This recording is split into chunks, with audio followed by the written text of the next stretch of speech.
tenho vontade de me perdoar por me sentir um mero coadjuvante na vida e por ter em mente que a depressão sempre foi companheira desde que me vi como ser humano. Mas é necessário fazer o divórcio desta companheira. E a melhor maneira de divorciar-se da depressão é amar. Comece amando-se, introjetando no seu mundo íntimo a certeza de que você veio à Terra não para ser depressivo. Como no primeiro dia apresentamos o PPS, você está apenas distraído pela depressão. Reencontre a beleza da vida. Recorde-se de Dostoiévski. O mundo será salvo pela beleza. Faça algo por você mesmo, fazendo algo por alguém. Então já está na hora não de se perdoar, mas de se libertar desta ave agourenta que é a depressão. E saia do escuro, viaje na direção do sol.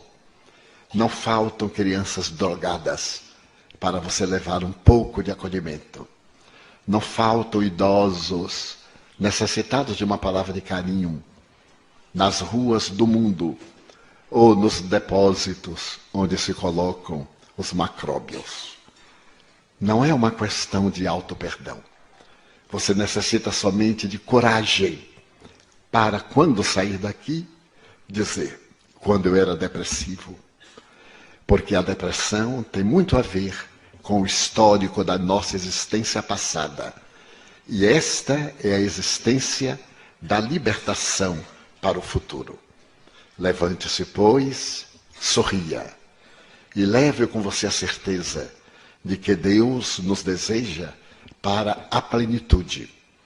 A depressão, o transtorno do pânico ou qualquer outro desses fenômenos desequilibradores não passam de acidentes em nossa jornada evolutiva. Desta forma, nós o adotamos como filho do coração e lhe estimulamos, e o estimulamos a que prossiga de cabeça erguida, vendo também aqui alguém que foi vítima muitas vezes das sombras do pássaro negro e graças à certeza da imortalidade, ao invés de acolher essa tristeza perturbadora, optou pela imensa alegria de viver. Porque reencarnar está muito difícil. A fila tem 14 bilhões. Quem desencarnar agora vai demorar um pouquinho para encontrar vaga. Então aproveite agora que está reencarnado neste mundo de 7 bilhões e 250 milhões. A Terra pode agasalhar 21 bilhões de seres. É a população que Jesus reservou para o nosso planeta. Então, abandone a depressão.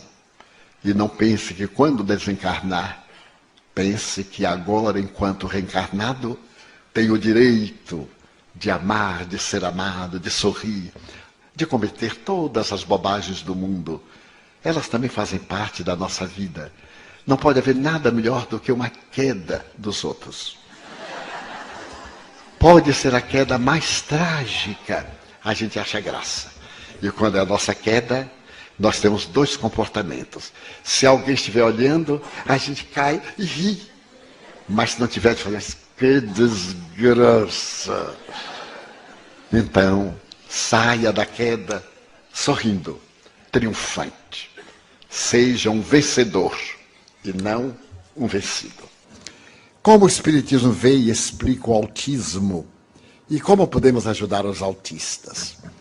O Espiritismo elucida que o autismo, genericamente, como os transtornos esquizofrênicos, as degenerescências nervosas, as anomalias fisiológicas, a anencefalia, a ausência de cérebro, a hidropsia e outros tantos processos dessa natureza são frutos da reencarnação. Em alguns desses casos, a pessoa vem com as marcas do suicídio que praticou na existência passada. Imaginemos que eu aplico um tiro na minha cabeça. Eu destruo o corpo e perturbo o perispírito, o corpo astral. Quando eu me vou reencarnar, esse perispírito, esse modelo organizador biológico, vai plasmar um cérebro deficiente. Se eu dou um tiro no coração, eu me reencarno com uma problemática cardiológica. Se eu aspiro um tóxico, eu então reencarno com problema digestivo ou pulmonar. De acordo com o tipo do meu suicídio, eu gero uma problemática muito grave. E os pais? Foram pessoas indiretamente envolvidas naquele drama. Imaginemos. Eu sou uma pessoa de pele branca e quero casar-me com alguém de pele negra, marrom ou amarela. E os pais impedem, como era comum no passado. Não tendo resistências morais, eu opto pelo suicídio. A decisão é minha, mas os fatores que contribuíram foram dos meus pais. Eu reencarno na mesma família para juntos resgatarmos, eles a intolerância e eu a imprevidência. No caso do autismo, falando em tese, normalmente o autista de hoje é um suicida de ontem.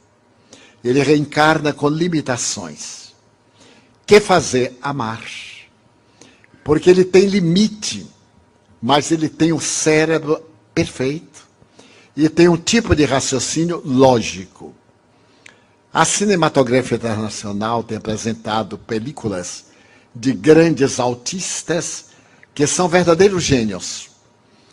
E os americanos têm narrado vidas de pessoas absolutamente destituídas de parte do cérebro e que são grandes gênios. Eles até denominam como gênios deformados. Então, aqueles que convivem com autistas, tratá-los naturalmente, com muito carinho. Se eles estiverem na fase agressiva, porque às vezes é um autista agressivo, é necessário a medicação para acalmar o sistema nervoso. Mas se não for um tipo agressivo, for um tipo introspectivo, trabalhar para que ele saia daquele mutismo, daquele silêncio. E isso nós conseguimos com resultados expressivos. Como podemos ajudar aqueles que desencarnaram por opção própria e não se querem, não se dão conta do que aconteceu com eles? São suicidas. Poderemos ajudá-los orando por eles. Porque o suicídio é um dos crimes mais cruéis que nós cometemos. Primeiro, é um ato covarde. Depois, é um ato de ingratidão. A pessoa tem um namorado, uma namorada que larga e se mata. E aqueles que o amam? Então a pessoa é sumamente egoísta. Porque com seu ato vai ferir os que ficaram.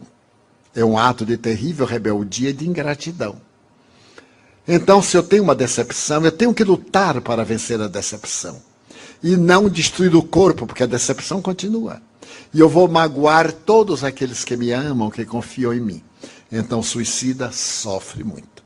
Primeiro, despertam, não morreram, não se viram livres do problema. E adicionam a forma como se suicidaram aos dramas morais que carregavam. Vamos supor que eu me atire sobre as rodas de um trem. Há o esmagamento, a morte física. E durante anos, aqueles anos que eu deveria viver normalmente, eu irei experimentar a tragédia do trem esmigalhando o meu corpo. Porque as sensações permanecem no espírito. O corpo imprime no espírito as suas necessidades. O espírito imprime no corpo as suas necessidades. É, portanto, como uma cãibra. Colocamos numa postura, quando tiramos, a circulação é deficiente, por causa do hábito. Então, nós podemos ajudar os suicidas orando, tendo sentimento de compaixão, falando-lhes mentalmente sobre o arrependimento, sobre a misericórdia de Deus, as futuras possibilidades. Mas ele é que tem que se ajudar. Com o arrependimento e o pedido de perdão, nos é retirada a pena ou continuamos com o efeito da lei de causa e reação? No livro de Allan Kardec, O Céu e o Inferno, capítulo número 7, há uma página extraordinária que se chama Código Penal da Vida Futura. São 34 itens que dariam para um verdadeiro tratado de jurisprudência ou de direito internacional. E Allan Kardec considera exatamente essa questão. Ele diz, por exemplo, todos nós erramos. Quando nos damos conta, nós nos arrependemos. Passamos pelo primeiro estágio. Ao nos arrependermos, nós sofremos expiação. Mas isso não basta. Depois que nós nos arrependemos, então o que fazemos? Pedimos desculpas. Mas isso não basta. É necessário anular o mal que nós fizemos, através do bem que possamos fazer. Então, eu ofendi alguém e peço-lhe desculpas. É um ato generoso. O outro me desculpa, mas eu continuo em débito. E eu tenho que fazer um bem para que anule o mal que eu fiz. Eu vou ao banco e peço um empréstimo. Então, na hora de pagar, eu não posso. Eu digo, gerente, tenha paciência, me desculpe. Ele desculpa, mas eu continuo devendo. Eu só me reabilito quando cessar o meu débito. Então, o que posso fazer? Eu digo ao gerente, eu devo $1.000. Você empresta-me 3.000, eu resgato os 1.000 que devia, fico com 2.000 que eu vou investir e pagarei os 3.000 oportunamente. Se ele for um gerente hábil, ele concorda, porque dá uma outra oportunidade. Então eu faço mal, arrependo-me, procuro reabilitar-me. Se o outro me perdoar, ótimo para ele. Eu continuo devendo. Se não me perdoar, pior para ele, que passa a ser devedor. Porque é da lei. Nós temos o dever de perdoar o nosso próximo. Mas nós temos a obrigação de nos reabilitarmos perante o nosso próximo. Porque eu desencaminho uma pessoa. Vamos colocar isso em termos muito práticos. O homem seduz uma jovem e atira na prostituição. Ele se arrepende, mas ela continua prostituta. Todos os danos que lhe advenham, ele tem responsabilidade. Então o que ele vai fazer? Tentar reabilitá-la. Mas ela já se acostumou, não quer. Agora o problema é dela. Ele então vai fazer o bem a outras pessoas para anular esse mal que fez. Então, em toda ação é uma contabilidade. Deve haver. Devo, coloco, regularizo. É uma lei, portanto, extraordinária, porque nos dá dignidade.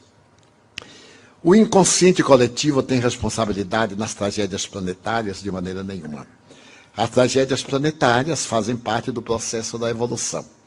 No Livro dos Espíritos, na terceira parte, Allan Kardec pergunta, o que pretende Deus com a destruição? E os Espíritos respondem, é necessário que tudo se destrua para poder renovar-se. E o que pretende Deus? Fomentar o progresso. Na 742, o que pretende Deus com a guerra? Por que existe a guerra? Por causa da predominância da natureza animal do indivíduo sobre a natureza espiritual e o desbordar das paixões. E o que pretende Deus com a guerra? Apressar o progresso. Porque aquele que não ouve o amor, ouvirá o sofrimento. Portanto, é uma lógica. A doutrina tem uma lógica, uma ética cartesiana, perfeitamente básica. Como interpretar a relação do Oriente contra o Ocidente? Se o homem tem o poder de destruição através das armas nucleares, mesmo assim o mundo estará protegido da destruição? De maneira nenhuma. É o quarto fator que pode haver o fim do mundo, uma guerra nuclear. Mas esta guerra nuclear, dizem os estrategistas militares, não acontecerá. Acontecerão guerras locais, porque uma guerra nuclear, o vitorioso morrerá em cima do vencido. Porque a radiação será levada pelos ventos para o mundo inteiro, e todo mundo sofrerá o efeito da desintegração nuclear. Então ninguém se atreverá, a não ser os psicopatas, a atirar uma bomba de efeito nuclear, vamos dizer, a Austrália, que é um verdadeiro continente. Vamos supor que tivesse 3 países. Atira uma bomba sobre o país X. Mas a bomba não fica somente ali. Os ventos vão levar e atinge o país que entregou. Há uma obra notável de um grande místico italiano, Pietro Baldi, A Grande Síntese. E ele diz exatamente isso. Uma terceira guerra mundial é improvável, porque o vencedor tombaria sobre o vencido. O que acontece? As grandes nações provocam guerras nos países dos outros. Vejamos a Líbia. Os Estados Unidos de um lado, a China e a Rússia do outro. Então, a Síria. Estão brigando nos outros países. Uns protegem os revolucionários, os outros protegem o ditador. E assim eles se liberam das armas ultrapassadas. Porque os depósitos de armas estão sempre em renovação. O que é que fazem com as armas antigas? Vão para a Colômbia, vão para os países da África, nesse comércio nefando das grandes nações, protetoras da paz e fomentadoras da guerra. Então nós vimos, com todo respeito, não é nossa área política, mas uma análise. Nós vimos os Estados Unidos querer implantar a democracia no Oriente. É um sonho. Uma cultura de 5.000 anos, como era a antiga Pérsia, hoje o Irã. Uma cultura como a do Iraque, 5.000 anos. A antiga Babilônia, a antiga Síria. Não pode ter liberdade democrática por causa das ditaduras multimilenares. E depois, vocês estão obrigados a ser, a partir de agora, democrata. Mas se a democracia é a liberdade de escolha, como é que eu posso obrigar a pessoa a ser livre? Em verdade, não era nada disso. Não havia armas nucleares de extinção coletiva, como ficou provado. Era interesse do petróleo. As guerras, como agora no Afeganistão e etc., com todo o respeito, são de interesses econômicos. O que é que prevê a cultura moderna? É que no ano 2025 é provável que haja uma grande guerra. Não por causa do petróleo, por causa de água potável. A dessalinização ainda não é suficiente para transformar a água do mar em água potável. Dubai, Abu Dhabi e outros já conseguem um pouco, mas não é suficiente. Então é necessário que nós economizemos água. Estamos sendo advertidos pelo ecossistema, porque 3/4 partes do mundo são aquosas, mas não água potável. No nordeste do Brasil tem o maior lençol de águas do mundo, salobra. Portanto, é mesmo que não ter. Dessa forma, a relação do Oriente com o Ocidente vem desde a Idade Média. A grande responsabilidade é das cruzadas, o ódio ainda é das cruzadas. Quando os europeus foram defender a sepultura de Jesus, que era vazia, defender um túmulo que não tinha nada. Será que eles foram defender o túmulo contra Saladino e outros? Ou foram furtar os tesouros orientais? Então eles vieram para o Oriente, trouxeram as terríveis enfermidades do Ocidente. E levaram a sífilis, a gripe, a tuberculose, que não eram doenças do Ocidente. O tracoma, que é uma doença típica do deserto, nós pegamos durante as cruzadas. O próprio Francisco de Assis, quando ele veio, ele pegou o tracoma, graças à ardência do sol no Egito. Segundo estatística, por ano, 2 milhões de pessoas dessas áreas contraem o tracoma. É uma doença que cega. A cura é remota. Então essa relação, esse ódio é milenar. É uma suspeita milenar. Mas numa nova era, quando nós demonstrarmos os nossos sentimentos que não há Oriente, não há Ocidente, que tanto Maomé como Jesus são missionários de Deus, como Buda e como tantos outros, Akhenaton, Confúcio, e tantos outros missionários, o que importa é Deus, é o amor. Então desaparecem as nossas paixões e Oriente e Ocidente se darão as mãos. Evoluímos das duas dimensões da vida. Necessariamente temos que saldar os débitos terrenos enquanto encarnados. Também encarnados podemos saldá-los no plano espiritual? Não. Nosso resgate é na Terra. Porque foi aqui que nós cometemos os delitos.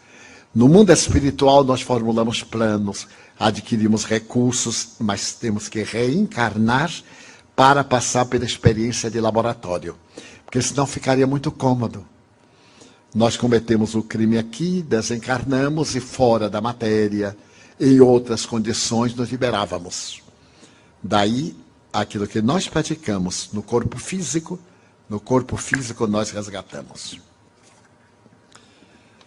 Estamos entrando em uma nova era, uma era de crianças mais desenvolvidas que a nossa, e que com certeza nos trarão ou ajudarão a um planeta melhor.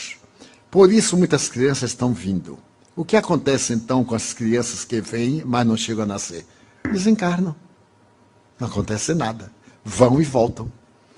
Porque não é obrigado que toda criança nasça. Há uma série de fatores. O espírito arrepende-se, como está no livro dos espíritos. Vem a gestação, o espírito escolhe uma prova. Quando chega na hora tem medo, ele então retrocede e vem um aborto natural. Pode vir uma criança que desencarnou pelo suicídio e então nasce e tem uma morte imediata. Volta para o mundo espiritual. Mas reencarnará oportunamente. E isso será inevitável. Podemos dizer que todas as crianças que estão encarnando são espíritos mais evoluídos que nós, que já estamos aqui? Não necessariamente. Ainda vem aí uma ralé muito boa para nos ajudar. Porque Deus é amor. E há muito espírito atrasado no além, no que nós chamaríamos os umbrais, os purgatórios, os infernos. E é necessário que eles tenham sua chance. Então eles vêm. É a chamada luta do bem com o mal. Nós estamos num nível, eles estão no outro. Nós vamos tentar ajudá-los. Se eles perseverarem no mal que lhes apraz, irão para o exílio. Mas terão a chance da reabilitação.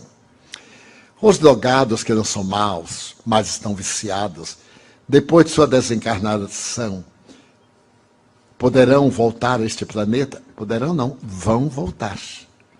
Porque eles são viciados, porque optaram por isso, são responsáveis. Se eu opto pelo tabaco, pela droga ilícita, pelo sexo desvairado, a opção é minha. Eu fico viciado depois que comecei. Eu não nasço viciado. Então eu tive a opção de ser ou não ser. E ainda tenho a opção de mudar. É só querer.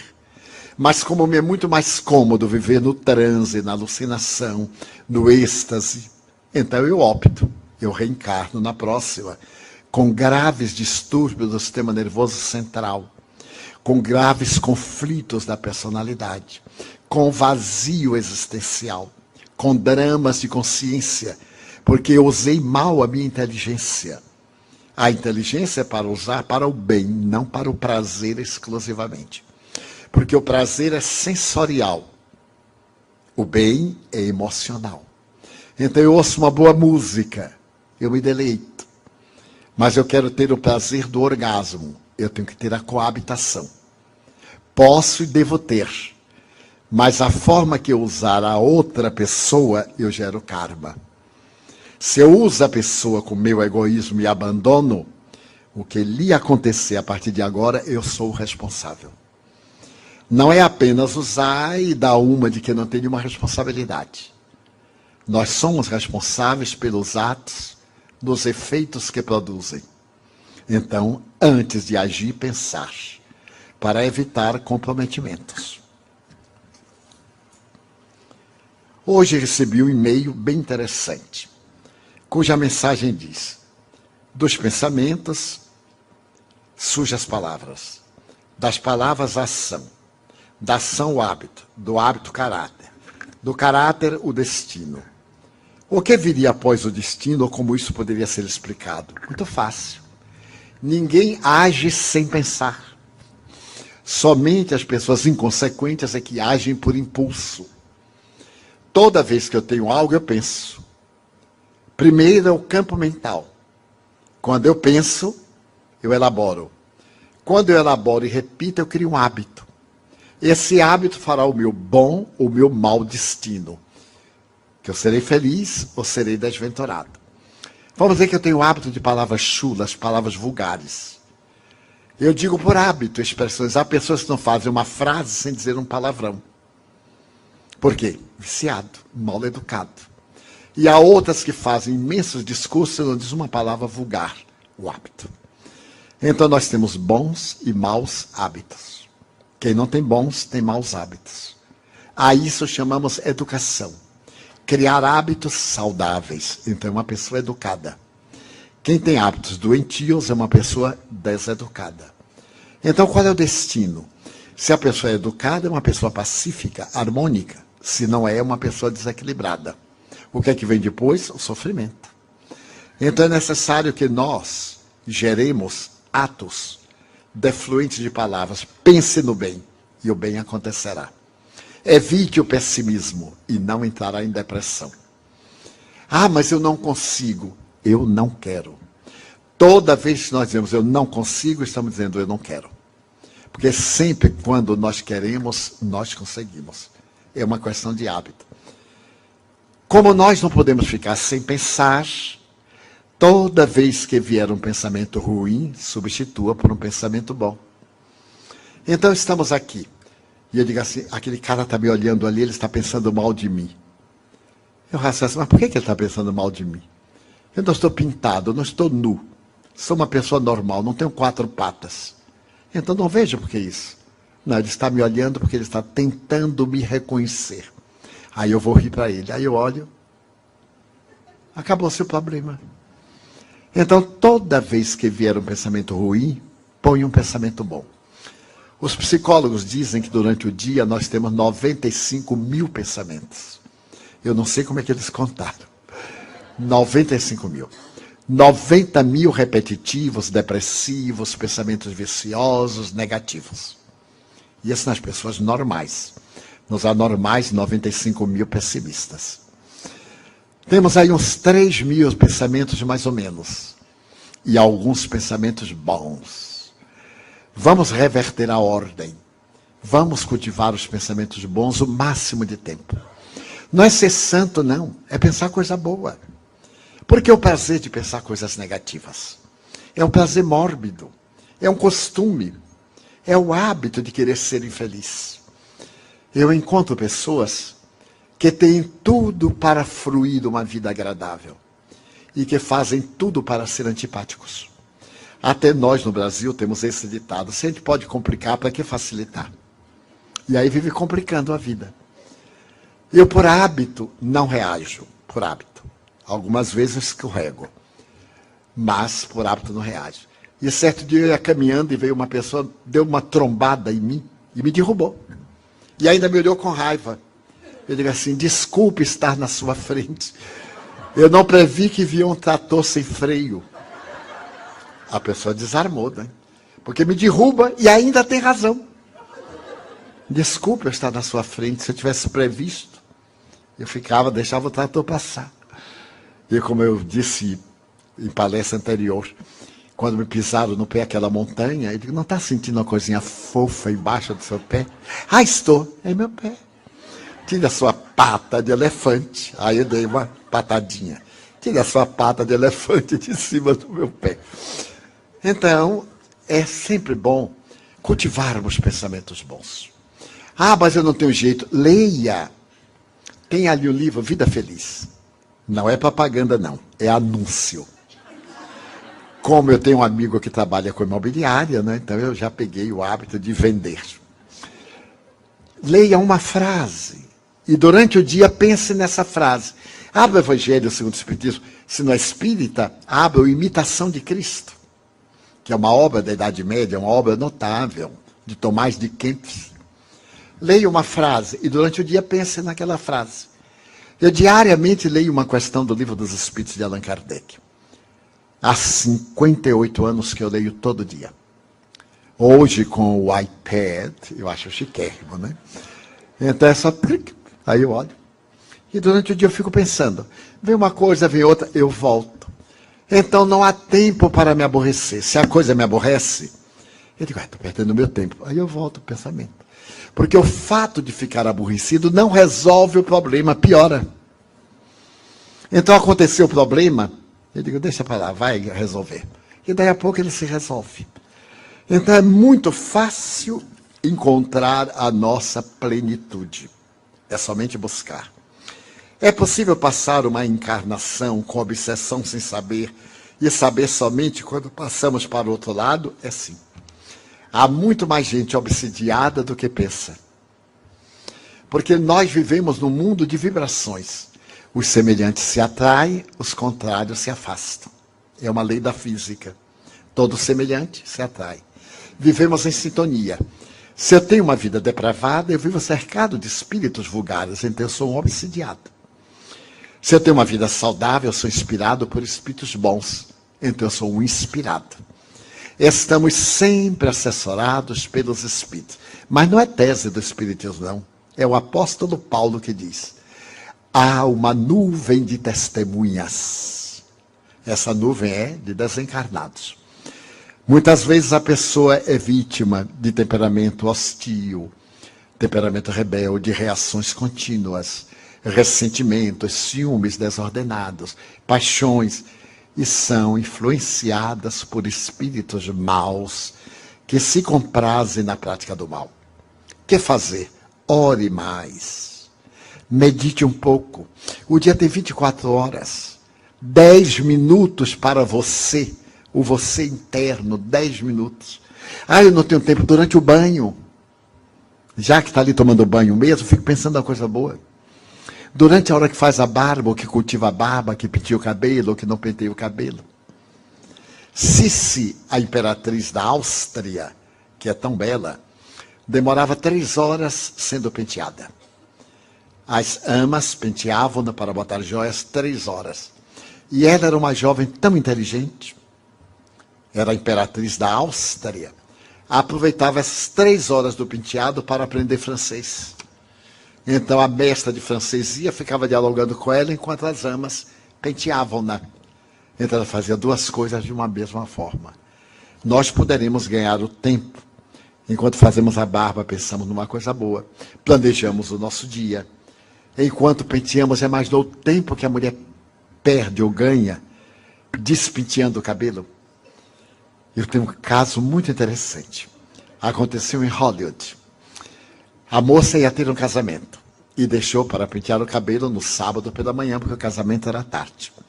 Mas no sábado pela manhã, todas as mulheres vão ao salão, porque sábado à tarde tem que estar bonita para de noite, para domingo e etc.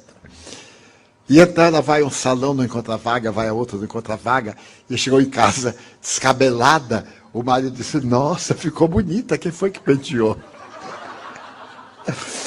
Então imagine quantas horas nós gastamos, às vezes, sem pensar em nada. O que é que está pensando? Nada. Pense numa coisa boa, preencha a hora. Quais os pontos fundamentais para enfrentar melhor nossa solidão neste plano? A melhor técnica é ajudar o outro. Se você é solitário, torne-se solidário. Quem é solidário não vive solitário. Se eu estou na solidão, eu vou visitar um asilo de velhos. E aí vou ouvir o velho contar pela 1000ª vez aquela mesma coisa. Porque quem não morrer vai ficar velho. Esta é a vingança dos velhos. Quando alguém diz assim: puxa, o senhor viveu muito. Então eles dão um riso e dizem: pois é, eu já cheguei até aqui, você eu não sei se chega. Olha a vingança. Então, a família jogou lá para se ver livre. Ninguém faz ideia de quanto é bom visitar um idoso. Ele contar as mesmas coisas, queixar do filho. E a gente diz assim: mas é verdade. Não discuta porque perde. É verdade. Ele se renova. E para ficar uma mensagem, 2 homens estavam no mesmo quarto. Eram 2 doentes com graves problemas ortopédicos. Um deles estava junto à janela e o outro estava na outra cama, ao lado da parede. O que estava na janela olhava lá para fora e dizia: meu Deus, que lindo jardim. Olha a fonte jorrando água. As crianças brincando, as empregadas tomando conta dos bebés. Mas que lindo dia de sol. E o que estava longe, até nisso eu sou azarado. Nem vejo a paisagem. E na sucessão dos tempos, o que estava ali perto morreu. E quando vieram tirar o cadáver, o que estava do outro lado disse: ponha-me ao lado da janela. E de imediato trouxeram-no. Quando os enfermeiros saíram, ele levantou e olhou. Quando ele olhou, era um muro. Não tinha nada. O outro olhava a beleza que gostaria de ver lá fora. Todos nós temos beleza interior. Não permitamos que os muros da vida criem dificuldade. Na vida de todos nós, poderemos ser o muro que impede a passagem, ou ponte que liga a criatura de um extremo ao outro. Não pode haver nada melhor do que ser ponte, porque o mundo está cheio de muros e de paredes. Como é o nosso último encontro público, desejamos agradecer a Glória Caloroi, sua equipe, aos trabalhadores da Casa dos Franciscanos, do Joana de Cusa, agradecer a gentileza de todos que realizaram este magnífico trabalho, dos que são generosos, levando-nos, trazendo-nos, e principalmente dos senhores, sem cuja presença não teríamos oportunidade dessas reflexões. De todo o coração desejamos que algumas sementes fiquem, germinem, e quando fizer um raio de sol, ideia da primeira flor na primavera do mundo do futuro, lembre-se que um dia passou pelo caminho de todos os senhores uma alma aflita e necessitada, que buscando o amor falou de beleza. Thank you very much.